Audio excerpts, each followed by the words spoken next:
Okay, this is lab 1336-16 in Moodle. I want to show you the wiring detail of the inputs and the outputs.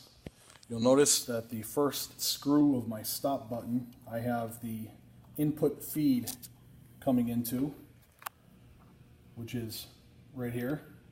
That's 24 volt DC input feed. Notice it's written here.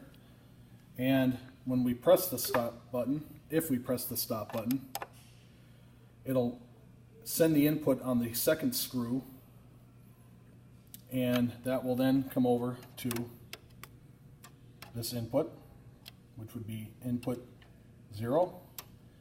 And on the other side of the start, which you're going to notice over here, excuse me, we got the jumper like we normally have.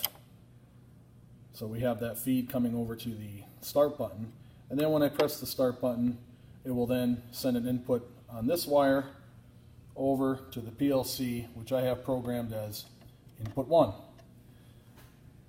That project also involves a coil, which is that wire, input 0. That coil will become energized.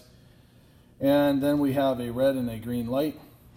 Input 1 is going up to a red light. Come on back down.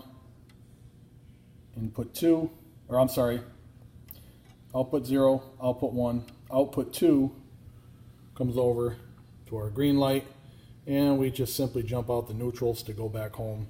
And once again, that's a 24 volt AC output. So the wiring of this is not too bad. We are wasting 3 outputs on this circuit, so in the coming videos you're going to be learning about memory bits, and we'll be able to save a little bit of that.